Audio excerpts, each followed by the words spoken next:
자, 오늘 우리에게 주시는 하나님 말씀을 받습니다. 어제와 본문은 동일한데요. 말씀을 다시 한번 우리 찬찬히 읽도록 하겠습니다. 사도행전 21장의 이제 마지막 부분입니다. 27절에서 22장 1절까지 한 절씩 말씀을 교독하여 쭉 읽겠습니다. 27절입니다.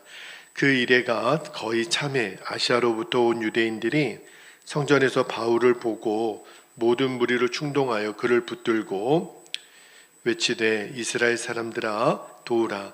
이 사람은 각처에서 우리 백성과 율법과 이곳을 비방하여 모든 사람을 가르치는 그 자인데 또 헬라인을 데리고 성전에 들어가서 이 거룩한 곳을 더럽혔다 하니 이는 그들이 전에 에베소 사람 드로비모가 바울과 함께 시내에 있음을 보고 바울이 그를 성전에 데리고 들어간 줄로 생각함이러라. 온 성이 소동하여 백성이 달려와 모여 바울을 잡아 성전 밖으로 끌고 나가니 문들이 곧 닫히더라. 그들이 그를 죽이려 할 때에 온 예루살렘이 요란하다는 소문이 군대의 천부장에게 들림에 그가 급히 군인들과 백부장들을 거느리고 달려 내려가니 그들이 천부장과 군인들을 보고 바울 치기를 그치는지라. 이에 천부장이 가까이 가서 바울을 잡아 두 쇠사슬을 결박하라 명하고 그가 누구이며 그가 무슨 일을 하였느냐 물으니 무리 가운데서 어떤 이는 이런 말로 어떤 이는 저런 말로 소리치거늘 천부장이 소동으로 말미암아 진상을 알 수 없어 그를 영내로 데려가라 명하니라. 바울이 층대에 이를 때에 무리의 폭행으로 말미암아 군사들에게 들려가니 이는 백성의 무리가 그를 없이하자고 외치며 따라가미러라. 바울을 데리고 영내로 들어가려 할 그때에 바울이 천부장에게 이르되 내가 당신에게 말할 수 있느냐 이르되 내가 헬라 말을 아느냐 그러면 내가 이전에 소요를 일으켜 자객 4,000명을 거느리고 광야로 가던 애굽인이 아니냐. 바울이 이르되 나는 유대인이라 소읍이 아닌 길리기아 다소시의 시민이니 청컨대 백성에게 말하기를 허락하라 하니 천부장이 허락하거늘 바울이 층대 위에 서서 백성에게 손짓하여 매우 조용히 한 후에 히브리 말로 말하니라. 1절 함께요. 부형들아 내가 지금 여러분 앞에서 변명하는 말을 들으라. 아멘. 하나님 말씀입니다. 제가 어제 새벽에 날마다 마음의 준비를 하라 제목으로 말씀을 전했죠. 고난당할 거를 알아도 막상 그 고난의 현장에 딱 맞닥뜨리게 되면 누구나 다 두렵습니다.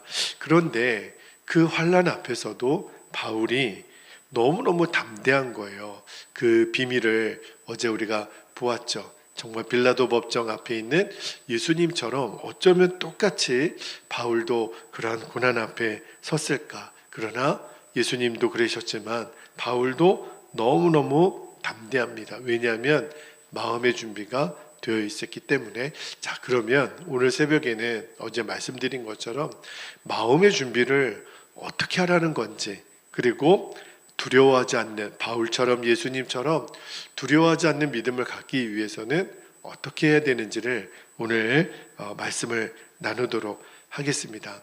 그동안 아마 여러분들이 저희 설교를 들으면서 가장 많이 반복했던 십자가 복음의 진리를 다시 한번 말씀드립니다.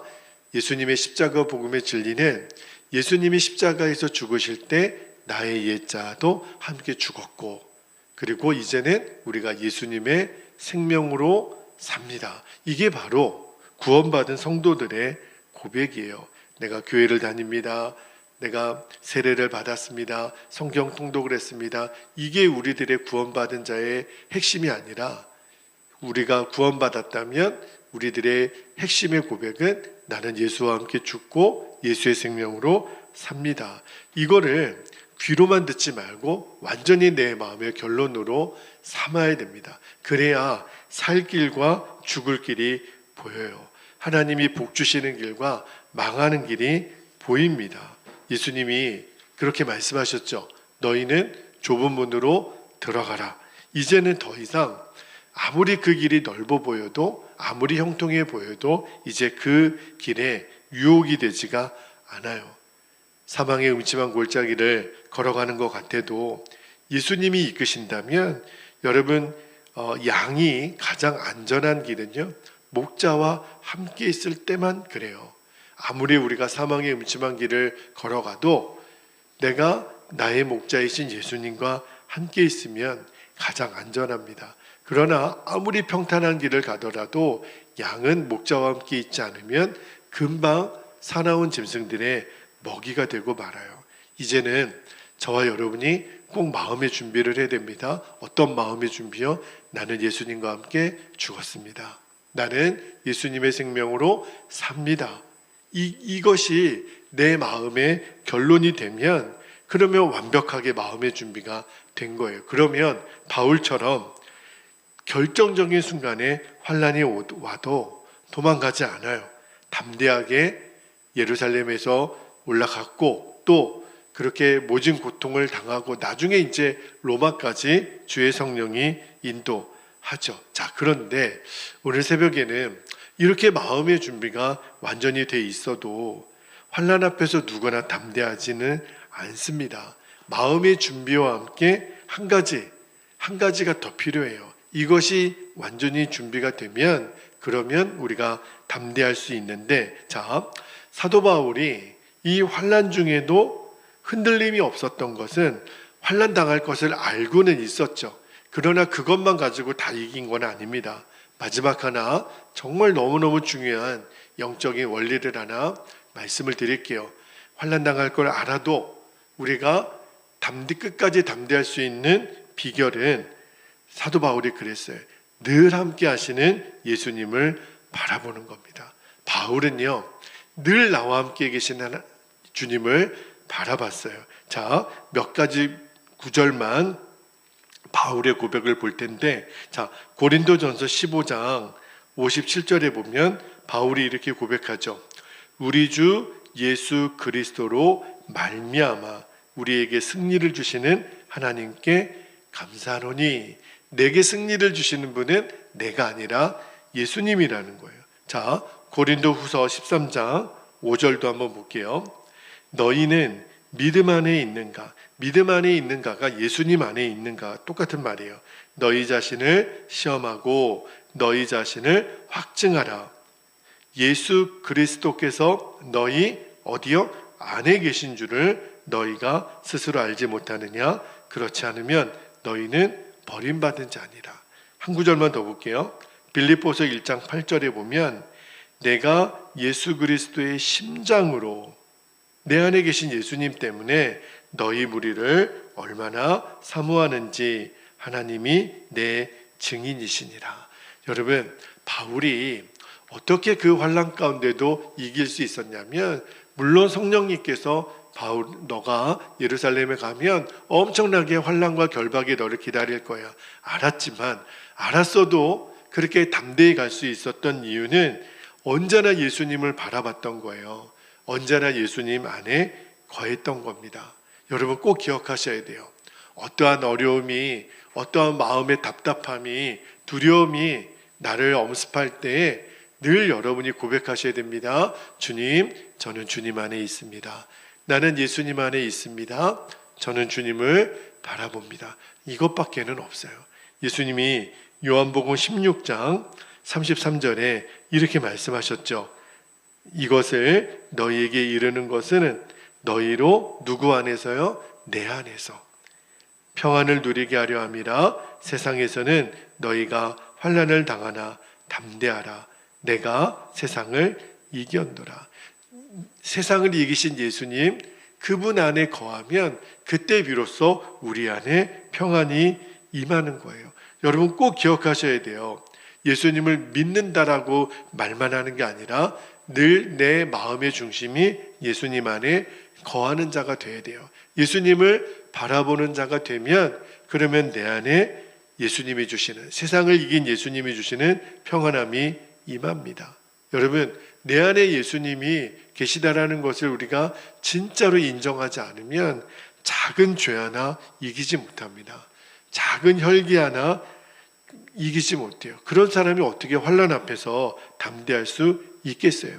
베드로 사도가 베드로전서 5장 7절에 이렇게 말씀했죠. 너희 염려를 누구에게요? 주님께 맡겨버리라. 여러분, 어떻게 염려를 주님께 맡길 수 있나요? 주님을 아는 만큼 맡겨지는 거예요. 머리로서는 염려가 맡겨지지 않습니다. 왜냐하면 내 마음의 주인이 아니시니까. 그런데 예수님 안에 거하는 자는 이제 내 염려가 주님께 맡겨져요. 지식적으로 아는 게 아니에요. 내가 그 하나님을 경험했기 때문에, 그 하나님을 분명히 내가 체험했기 때문에 그 즉시로 염려가 맡겨지는 거예요. 그러니까 하나님을 만나는 것이 열쇠입니다. 여러분이 이렇게 새벽에 기도하고 우리가 예배를 드리고 말씀을 읽고 다 좋아요. 너무너무 좋은데 그냥 습관을 따라서만 하지 않고 이 시간을 통해서 나와 함께 계신 하나님을 더 누리는 거예요. 더 경험하게 되는 거예요. 기도 중에 나의 기도를 듣고 계시는 주님을 내가 더 체험하는 거예요.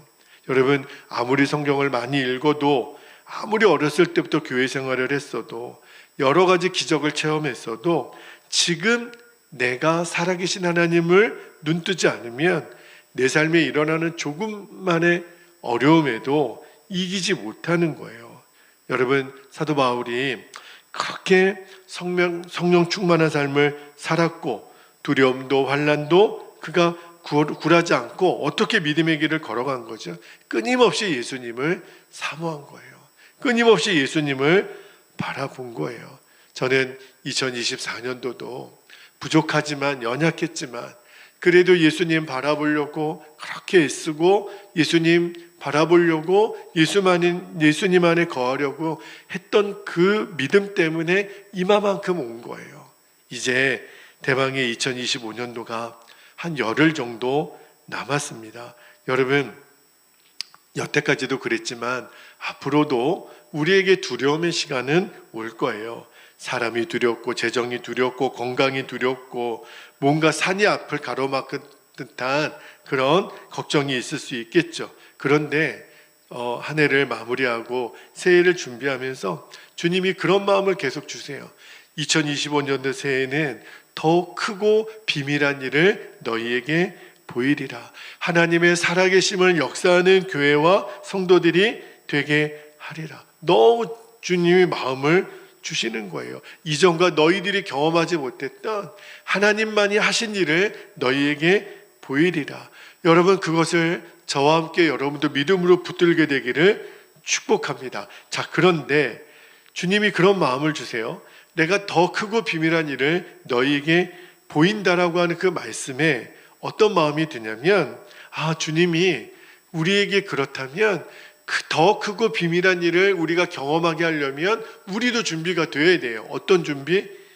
주님이 더 큰 믿음을 요구하시는구나. 주님이 더 큰 순종을 요구하시는구나. 할렐루야. 더 크고 비밀한 하나님의 역사를 경험하기 위해서 우리도 더 큰 믿음과 더 큰 순종을 준비해야 되는 거예요. 사람이 두렵고 돈이 두렵고 건강이 두렵고 환경이 두렵고 그런 답답함이 있을 수 있겠죠. 여러분, 이제는 우리가 결단을 해야 돼요.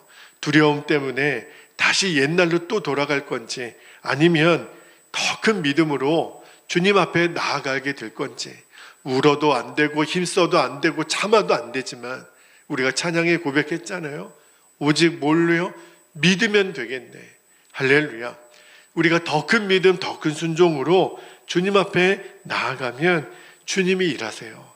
주님이 반드시 역사하실 겁니다. 그러므로 절대로 우리 눈앞에 보이는 것에 그것만 가지고 일희일비하지 않게 되기를 축복합니다. 그래서 우리가 계속해서 예수님 바라보는 눈을 구해야 돼요. 예수님 안에 거하는 기도를 드려야 됩니다. 나는 죽고 예수로 사는 십자가 복음을 또 붙들어야 돼요. 그 다음에 뭔가를 결정을 하는 거예요. 내 판단, 내 경험으로만 뭔가를 결정하면 반드시 나중에 가면 다 후회하고 맙니다. 그래서 내가 예수님 안에 거한다. 내가 주님만을 바라본다. 이게 사실은 성령의 충만함을 구하는 거예요. 성령의 권능을 구하는 거예요. 여러분, 부흥은요, 하나님의 영이 우리 안에 임할 때 일어나는 거예요.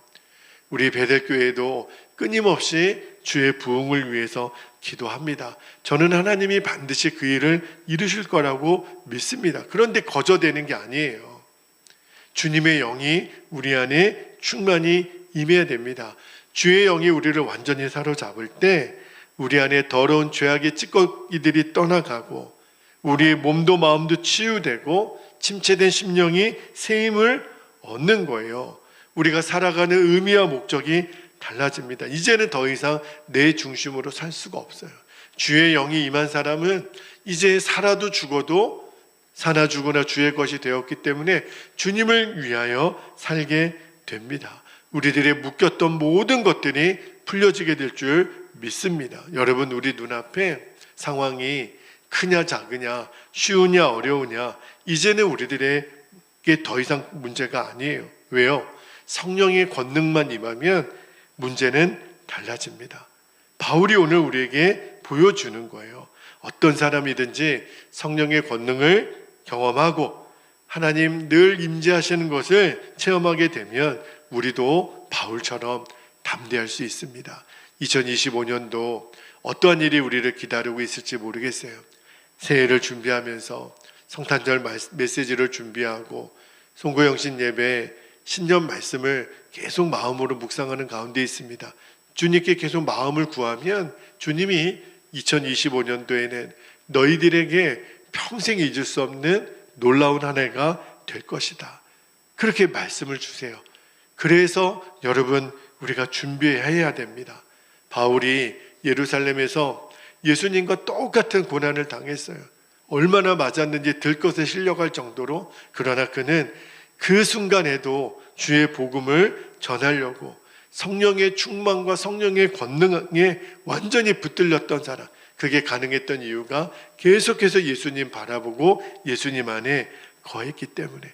그 예수님의 갈망이 우리를 2025년도를 놀라운 한 해로 만들어 주실 겁니다. 주님, 그래서 24시간 예수님을 우리가 더 바라보며 나아가게 하옵소서. 그렇게 우리가 올 한 해도 마무리하고 새해를 시작할 수 있게 되기를 주님의 이름으로 축복합니다. 이제 우리 함께 기도하겠습니다. 오늘도 두 가지 기도 제목을 우리가 붙잡고 기도합시다. 첫 번째는 예수님을 향한 갈망이 더 커지게 해주시도록 기도하기를 원하고 사도 바울처럼 주님을 온전히 주목하게 하옵소서. 이거밖에는 없어요. 두 번째는 아무리 좁은 길이고 환난과 핍박이 우리를 기다리고 있다 하더라도 그 길이 사는 길이라면 그 길로 갈 수 있는 용기를 주옵소서. 주님, 이제 우리는 넓은 길, 좁은 길, 쉬운 길, 어려운 길이 문제가 아니라 주님과 함께 가는 길, 주님을 바라보며 주님 안에 거하는 길, 우리는 사는 길로 나아가게 하옵소서. 오늘 허락하신 기도 제목을 붙잡고 이 시간 주님의 이름을 간절히 부르신 후에 통성으로 기도하겠습니다. 주여